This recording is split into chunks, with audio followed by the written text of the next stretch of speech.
2 spoon போதும். Lion date syrup. இதுல iron, fibre, vitamins, நோய் எதிர்ப்பு சக்தி அதிகமா இருக்கு. Line date syrup. தீபாவளினா பளிச்சுன்னு ஞாபகத்துக்கு வர்றது பட்டு, பட்டாசு, பலகாரம். பலகாரம்னா ஞாபகத்துக்கு வர்றது மந்த்ரா கடலை எண்ணெய். அபார ருசி, ஆரோக்கியமான உடல் நலம். தீபாவளி அன்னைக்கு மட்டும் இல்ல, என்னைக்குமே கிச்சன்ல இருக்க வேண்டியது மந்த்ரா கடலை எண்ணெய் தான். வணக்கம். செய்தி சுருக்கம். பயங்கரவாதத்திற்கு எதிராக இணைந்த இந்தியா ஜெர்மனி. பிரதமர் மோடியின் அழைப்பை ஏற்று 2 நாள் பயணமாக இந்தியா வந்துள்ள ஜெர்மனி அதிபர் ஃபிரெட்ரிக் மெர்ஸுக்கு அகமதாபாத் விமான நிலையத்தில் உற்சாக வரவேற்பு அளிக்கப்பட்டது. இரு தலைவர்களும் குஜராத்தில் உள்ள சபர்மதி ஆசிரமத்துக்கு சென்று மகாத்மா காந்தி சிலைக்கு மலர் தூவி மரியாதை செலுத்தினர். ஆற்றங்கரையோரம் நடக்கும் சர்வதேச பட்டம் விடும் திருவிழாவில் கலந்து கொண்டு பட்டம் விட்டனர். காந்தி நகரில் உள்ள மகாத்மா மந்திரில் இருவரும் பேச்சுவார்த்தை நடத்தினர். இருதரப்பு உறவுகள், வர்த்தகம், முதலீடு, தொழில்நுட்பம், பாதுகாப்பு உள்ளிட்ட பல்வேறு விஷயங்கள் குறித்து பிரதமர் மோடியும் ஜெர்மனி அதிபர் ஃபிரெட்ரிக் மெர்ஸும் ஆலோசித்தனர்.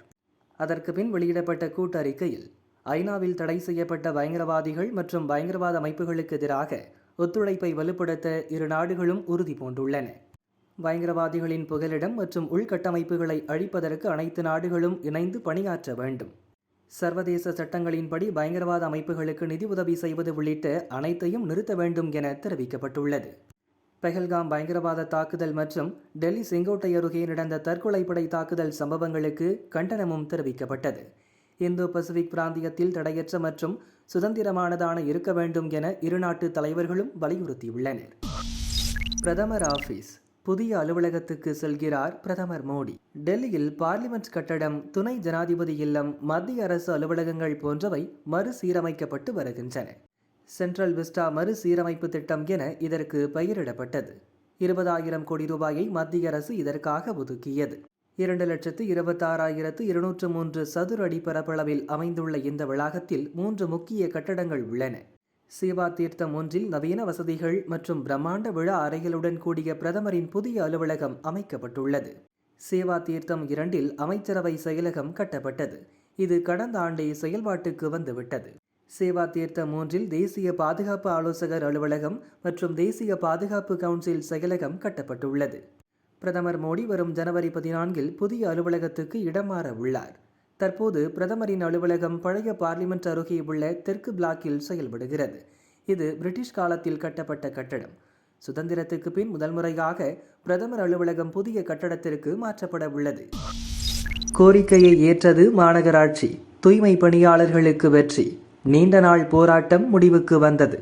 சென்னை மாநகராட்சிக்குட்பட்ட ராயபுரம் மற்றும் திருவிக நகர் மண்டலங்களில் தூய்மை பணிகளை தனியாரிடம் மாநகராட்சி நிர்வாகம் ஒப்படைத்தது. இதற்கு அந்த மண்டலங்களில் ஒப்பந்த அடிப்படையில் வேலை செய்த தூய்மை பணியாளர்கள் கடும் எதிர்ப்பு தெரிவித்தனர். தனியார் மயம் கூடாது, தங்களை மாநகராட்சி தூய்மை பணியாளர்களாக பணி நிரந்தரம் செய்ய வேண்டும் என வலியுறுத்தினர். அரசு அவர்களின் கோரிக்கையை ஏற்க முன்வரவில்லை. அதனால் கடந்த ஆண்டு ஆகஸ்ட் 1ஆம் தேதியிலிருந்து தூய்மை பணியாளர்கள் போராட்டத்தில் குதித்தனர். ரிபன் மாளிகையில் தொடர் போராட்டம், கூவத்தில் இறங்கி ஆர்ப்பாட்டம், உண்ணாவிரதம் என பல்வேறு வகையில் போராடினர். அம்பத்தூரில் தொடர் உண்ணாவிரதமும் மேற்கொண்டனர். சென்னையின் முக்கிய சாலைகளில் திடீரென மறியல் நடத்தி டிராபிக்கை தடை செய்தனர். போலீசாரை திக்குமுக்காட வைத்தனர்.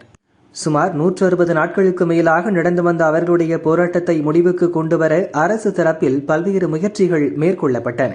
கடைசியில் அவர்களையே மாநகராட்சி பணியாளர்களாக நியமிக்க அரசு முன்வந்தது. அமைச்சர் சேகர் பாபு, மேயர் பிரியா மற்றும் அதிகாரிகள் அம்பத்தூரில் தொடர் உண்ணாவிரதம் மேற்கொண்டு வந்த தூய்மை பணியாளர்களை சந்தித்து பேசினர். இந்த மாத இறுதிக்குள் ஒப்பந்த தூய்மை பணியாளர்கள் அனைவரும் மாநகராட்சி தூய்மை பணியாளர்களாக மாற்றப்படுவார்கள் என்று அறிவித்தார். இதனால் மகிழ்ச்சியடைந்த தூய்மை பணியாளர்கள் போராட்டத்தை கைவிடுவதாக அறிவித்தனர். அவர்களுக்கு அமைச்சர் பழச்சாறு கொடுத்து போராட்டத்தை முடித்து வைத்தார். தொடர் பேச்சுவார்த்தை நடத்தி அவருடைய கோரிக்கை அனைத்தையும் அரசுடைய கவனத்திற்கு கொண்டு சென்று அனைத்து கோரிக்கைகளும் இந்த மாத இறுதிக்குள் மீண்டும் பழையபடி மாநகராட்சி ஊழியர்களாக அவர்கள் பணியமர்த்தப்படுவார்கள் என்பதை மகிழ்ச்சியோடு தெரிவித்துக் கொள்கிறோம். இந்த பொங்கல் இந்த பணியாளர்களுக்கு, தூய்மை பணியாளர்களுக்கு மகிழ்ச்சியான பொங்கலாக இருக்கும். எப்படி பொங்கலுக்கு முன்னால் வருகின்ற போகியை போல் அந்த போகியில் அல்லவைகளை அகற்றுவதற்காக தீயிட்டு கொளுத்துவோமோ, அதை போல் அல்லவைகளை தீக்கிரையாக்கி நல்லவைகளை பொங்கல் உதய சூரியனோடு வரவேற்போம். மகிழ்ச்சி. நன்றி. கையில் 100 கேள்விகளுடன் சிபிஐ கிளம்ப 3 நாட்கள் கூட ஆகலாம். டெல்லியில் நடப்பது என்ன? கரூரில் கடந்த ஆண்டு செப்டம்பர் 27 தாவேக தலைவர் விஜய் பங்கேற்ற கூட்டத்தில் நெரிசலில் சிக்கி 41 பேர் இறந்தனர். சம்பவம் குறித்து சிபிஐ அதிகாரிகள் விசாரித்து வருகின்றனர். அவர்களின் விசாரணையை ஓய்வு பெற்ற நீதிபதி அஜய் ரஸ்தோகி தலைமையிலான குழு கண்காணிக்கிறது. சம்பவ இடத்தில் சிபிஐ அதிகாரிகள் மற்றும் கண்காணிப்பு குழுவினர் நேரடியாக ஆய்வு செய்தனர். சமீபத்தில் மத்திய உள்துறை அமைச்சகம் மற்றும் மத்திய தடய அறிவியல் துறை அதிகாரிகள் சம்பவ இடத்திற்கு சென்று ஆய்வு நடத்தினர். கரூரில் விஜய் பிரச்சாரம் செய்த வாகனத்தையும் பார்வையிட்டனர். அத்துடன் விசாரணைக்கு ஆஜராக வேண்டும் என தாவேக தலைவர் விஜய்க்கு சமன் அனுப்பியிருந்தனர். அதை ஏற்று சென்னையிலிருந்து தனி விமானம் மூலம் விஜய் டெல்லி சென்றார். விஜய்க்கு ஏற்கனவே ஒய் பிரிவு பாதுகாப்பு உள்ள நிலையில் அவருக்கு போதிய பாதுகாப்பு ஏற்பாடுகளை செய்ய வேண்டும் என டெல்லி போலீசிடம் தாவேகவினர் கோரிக்கை வைத்தனர். தொடர்ந்து விஜய் வந்திறங்கிய டெல்லி ஏர்போர்ட்டில் இருந்து அவர் சிபிஐ தலைமை அலுவலகம் செல்லும் வழியில் ரசிகர்கள் கூடிவிடாமல் இருக்க போலீசார் குவிக்கப்பட்டனர். பெரும் எதிர்பார்ப்புக்கு மத்தியில் காலை 11 மணிக்கு சிபிஐ அதிகாரிகள் முன் விசாரணைக்கு ஆஜரானார் விஜய். அவரிடம் கேட்க 100க்கும் மேற்பட்ட கேள்விகள் கொண்ட பட்டியலை அதிகாரிகள் தயாராக வைத்திருந்ததாக தெரிகிறது. விசாரணையின் போது எழுப்பும் கேள்விகளுக்கு விஜய் அளிக்கும் பதில்களை சிபிஐ அதிகாரிகள் எழுத்துப்பூர்வமாக பதிவு செய்து வருகின்றனர். அதில் ஒரு சில கேள்விகள் டெல்லி வட்டாரத்தில் கசிந்துள்ளது. கூட்டம் அதிகமாகிறது என்று தகவல் வந்தபோது நிகழ்ச்சியை தொடர சொன்னது யார்? மேடையில் இருந்தபோது போலீஸ் அதிகாரிகளுடன் நேரடி தொடர்பு இருந்ததா? கரூர் கூட்ட நெரிசல் ஏற்பட்ட அந்த நொடி மற்றும் நிமிடங்களில் நீங்கள் எங்கே இருந்தீர்கள்? என்ன நடைபெற்றது? கூட்ட நெரிசல் சம்பவத்திற்கு பிறகு போலீஸ் உடனே உங்களை சென்னைக்கு திரும்ப அறிவுறுத்தினார்களா? கூட்ட நெரிசலில் காயமடைந்தவர்கள் பற்றி எப்போது தகவல் கிடைத்தது? கரூர் கூட்டத்தில் பாதுகாப்பு பணியாளர்கள் பொதுமக்கள் நெருங்கி வராமல் தடுப்புகள், நுழைவு வெளியேற்ற தனித்தனி வழிகள் இருந்ததா? கரூரில் கூட்டம் திடீரென அதிகரித்ததை யார் கவனித்தனர்? என்ன நடவடிக்கை எடுத்தனர்? விபத்திற்கு காரணம் என்ன என நினைக்கிறீர்கள்? கரூர் காவல்துறை ஒத்துழைப்பு வழங்கியதா? கரூர் கூட்டத்தில் வன்முறை தூண்டப்பட்டதா? அப்படி நடைபெற்றிருந்தால் ஏதேனும் ஆதாரம் உள்ளதா என்பது போன்ற பல கேள்விகள் விஜயிடம் முன்வைக்கப்பட்டதாக கூறப்படுகிறது. இந்த விசாரணை அதிகபட்சம் 3 நாட்கள் வரை கூட நீடிக்கலாம் என தெரிகிறது. இதனால் இரவு விஜய் தங்க டெல்லியில் அறை பதிவு செய்யப்பட்டுள்ளது. விசாரணை முடிந்த பிறகு இறுதி குற்றப்பத்திரிகை தாக்கல் செய்யப்படும் என எதிர்பார்க்கப்படுகிறது. சிபிஐ ஆபீஸ் வாசலிலும் அதே சத்தம், கூடிய விஜய் ரசிகர்கள்.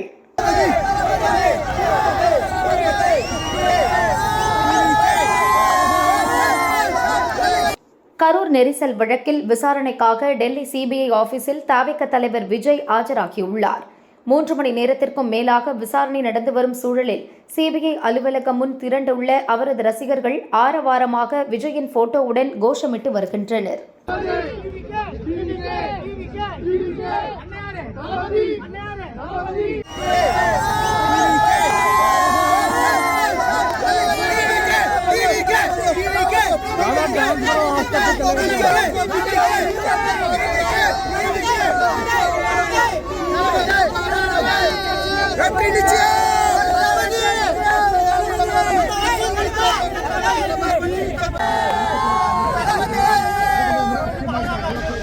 டீனேஜ் காதலில் சிக்கினால் என்னாகும்? போக்சோவில் ரோமியோ ஜூலியட் பிரிவு. போக்சோ சட்டத்தில் குற்றம் சாட்டப்பட்ட ஒருவருக்கு அலகாபாத் ஹைகோர்ட் ஜாமீன் வழங்கியதுடன் பாதிக்கப்பட்ட சிறுமிக்கு வயது நிர்ணய சோதனை நடத்த உத்தரவிட்டது. இந்த உத்தரவை எதிர்த்து உத்தரப்பிரதேச அரசு சுப்ரீம் கோர்ட்டில் மேல்முறையீடு செய்தது. இந்த வழக்கு நீதிபதிகள் சஞ்சய் கரோல், கோட்டேஸ்வர் சிங் அடங்கிய அமர்வு முன் விசாரணைக்கு வந்தது. இருதரப்பு வாதங்களை கேட்ட நீதிபதிகள் போக்சோ சட்டத்தின் கீழான வழக்குகளில் பாதிக்கப்பட்டவர்களுக்கு வயது நிர்ணய சோதனை நடத்துமாறு ஹைகோர்ட்டுகள் உத்தரவிட முடியாது. குற்றவாளிக்கு அலகாபாத் ஹைகோர்ட் அளித்த ஜாமீன் ரத்து செய்யப்படுகிறது என தீர்ப்பளித்தனர்.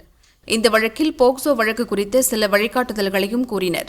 குழந்தைகளை பாதுகாக்க உருவாக்கப்பட்ட போக்சோ சட்டம் சில நேரங்களில் டீனேஜ் காதலில் ஈடுபடும் இளைஞர்களை பழிவாங்கவும் குடும்ப கௌரவ பிரச்சினைகளுக்கான ஆயுதமாகவும் பயன்படுத்தப்படுகிறது. வெளிநாடுகளில் உள்ளதைப் போல ஒரே வயதுடைய அல்லது நெருக்கமான வயதுடைய இருவர் பரஸ்பர விருப்பத்துடன் பழகும்போது அவர்களை கிரிமினல் குற்றவாளிகளாக கருதாமல் இருக்க சட்டத்தில் ரோமியோ ஜூலியட் பிரிவை சேர்க்க வேண்டும். சட்டத்தை தவறாக பயன்படுத்துவது பெரிய சமூக அச்சுறுத்தலாக மாறி வருகிறது என நீதிபதிகள் சுட்டிக்காட்டினர். இந்த தீர்ப்பின் நகலை மத்திய சட்டத்துறை செயலருக்கு அனுப்பி சட்டத்திருத்தம் குறித்து பரிசீலிக்க ஆணையிட்டனர். இந்தியாவில் போக்சோ சட்டம் 2012 படி 18 வயதிற்கு குறைவானவர்களுடன் பாலியல் ரீதியாக உறவில் இருப்பது தண்டனைக்குரிய குற்றம். சிறுவன் அல்லது சிறுமி விருப்பப்பட்டாலும் கூட அது பாலியல் குற்றமாகவே கருதப்படுகிறது. இதனால் காதலித்து ஓடிப்போகும் இளைஞர்கள் ஆயுள் தண்டனை பெறும் நிலை உள்ளது. இதுபோன்ற வழக்குகளில் மருத்துவ ரீதியாக வயதை கணக்கிடுவதை காட்டிலும் பள்ளிச் சான்றிதழுக்கே முன்னுரிமை அளிக்க வேண்டுமென சுப்ரீம் கோர்ட் தெளிவுபடுத்தியுள்ளது. பழிவாங்கும் நோக்கில் தாக்கல் செய்யப்படும் போக்சோ வழக்குகளை வடிகட்டும் கேட் கீப்பர்களாக வக்கீல்கள் இருக்க வேண்டுமென அறிவுறுத்தியது.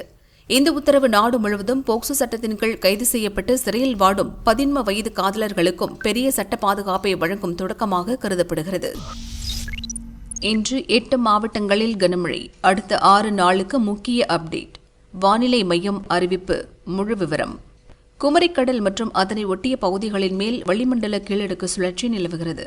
அதன் காரணமாக தமிழகத்தில் ஒரு சில இடங்களில் மழை பெய்துள்ளது. அதிகபட்சமாக திருநெல்வேலி மாவட்டம் ஊத்து மற்றும் நாலுமுக்கு பகுதிகளில் தலா 7 சென்டிமீட்டர் மழை பெய்தது. காக்காச்சி, குன்னூரில் தலா 5 சென்டிமீட்டர், கோடநாடு, மாஞ்சோலை, கோத்தகிரி ஆகிய இடங்களில் தலா 4 சென்டிமீட்டர், கேத்தி, பர்லியார், கொடைக்கானல், படகு குழாம், திருப்பூண்டி, பில்லிமலை எஸ்டேட், எமரால்டு ஆகிய இடங்களில் தலா 3 சென்டிமீட்டர் மழை பெய்தது. வளிமண்டல கீழடுக்கு சுழற்சியால் இன்று தமிழகம், புதுச்சேரி மற்றும் காரைக்கால் பகுதிகளில் ஒரு சில இடங்களில் லேசானது முதல் மிதமான மழை பெய்யக்கூடும். கடலூர், அரியலூர், மயிலாடுதுறை, தஞ்சாவூர், திருவாரூர், நாகப்பட்டினம், காரைக்காலில் கனமழை பெய்ய வாய்ப்புள்ளது. நாளை தென் தமிழகத்தில் ஒரு சில இடங்களிலும், வட தமிழகத்தில் ஓரிரு இடங்களிலும், புதுவை மற்றும் காரைக்கால் பகுதிகளிலும் லேசானது முதல் மிதமான மழை பெய்யக்கூடும். 14ஆம் தேதி தமிழகத்தில் ஓரிரு இடங்களிலும், புதுவை மற்றும் காரைக்கால் பகுதிகளிலும் லேசானது முதல் மிதமான மழை பெய்யக்கூடும். 15ஆம் தேதி முதல் 18ஆம் தேதி வரை தமிழகம், புதுச்சேரி மற்றும் காரைக்கால் பகுதிகளில் வறண்ட வானிலையே நிலவும். சென்னையை பொறுத்தவரை இன்று வானம் ஓரளவு மேகமூட்டத்துடன் காணப்படும். சில பகுதிகளில் லேசானது முதல் மிதமான மழை பெய்யக்கூடும். 13ஆம் தேதி முதல் 16ஆம் தேதி வரை தமிழகம், புதுச்சேரி மற்றும் காரைக்கால் பகுதிகளில் குறைந்தபட்ச வெப்பநிலை 2 முதல் 3 டிகிரி செல்சியஸ் வரை குறையக்கூடும். இன்று முதல் 14ஆம் தேதி வரை தென் தமிழக கடலோர பகுதிகள், மன்னார் வளைகுடா மற்றும் குமரிக்கடல் பகுதிகளில் சூறாவளி காற்று மணிக்கு 35 முதல் 45 கிலோமீட்டர் வேகத்திலும் அவ்வப்போது 55 கிலோமீட்டர் வேகத்திலும் வீசக்கூடும். எனவே 14ஆம் தேதி வரை மீனவர்கள் மேற்கண்ட கடல் பகுதிகளுக்கு செல்ல வேண்டாம் என சென்னை வானிலை ஆய்வு மையம் கூறியது. நைட்டோட நைட்டா ஜல்லி கொட்டிட்டு கேட்டா இதுதான் ரோடுன்னு சொல்றாங்க. திருச்சி துறையூர் மாருதி நகரில் சரியான ரோடு வசதி இல்லை. கடந்த 13 வருடங்களாக அப்பகுதி மக்கள் அவதிப்பட்டு வந்தனர். அரசுக்கு பலமுறை கோரிக்கை வைத்தனர். நீண்ட போராட்டத்திற்கு பிறகு சமீபத்தில் நிதி ஒதுக்கப்பட்டது. கடந்த சனியன்று இரவு புதிதாக தார் ரோடு போடப்பட்டது. மறுநாள் காலை அதனை பார்த்த மக்களுக்கு ஒரே அதிர்ச்சி. சில டூ வீலர்கள் போனதுக்கே ரோடு பெயர்ந்து கிடந்தது. வெறும் ஜல்லியை மட்டும் கொட்டி சென்றது போல இருந்தது. ஜல்லியில் தார் இல்லாமல் மணல் போல பொலபொலவென கொட்டியது. அப்பகுதி சிறுவர்களே கையில் அள்ளும் அளவுக்கு அதன் தரம் இருந்தது. ரோடு போட்ட ஒரே நாளில் பாதிக்கும் மேல் அதனை காணவில்லை. அடித்தளம் தெரிகிறது. இதனை அகற்றிவிட்டு புதிதாக ரோடு போட வேண்டும், தரமாக அமைத்து தர வேண்டும் என அப்பகுதி மக்கள் கோரிக்கை வைத்தனர். திருச்சி மாவட்டம் துறையூர் நகராட்சி 23வது வார்டு இதுங்க. முன்னா நேற்று தான் ரோடு போட்டிருக்காங்க. குழந்தைங்க கை வச்சு அழுனா கூட அந்த ரோடு பேர்ந்துக்கிட்டு வருது. 2-3 பேர் வண்டியில போய் விழுந்திருக்காங்க. வண்டி சறுக்கி விடுது. வண்டியை ரோட் மேல ஓடவே முடியல. அப்படியே சறுக்கி விடுது. மணல் மாதிரி வருது ரோடு. இது வந்து சரி பண்ணி திரும்பி சரி பண்ணி கொடுக்கணும். இதை எல்லாம் சரி பண்ணி கொடுக்கலன்னா நாங்க போராட்டம் பண்ணோம். தார் சாலை வந்து தரம் இல்லாம போட்டிருக்காங்க. தாரை ஊத்தாம வேற எதையோ ஊத்தி கலந்து போட்டிருக்காங்க. இதை வந்து எங்களுக்கு கொஞ்சம் நீங்க சரி பண்ணி கொடுக்கணும்.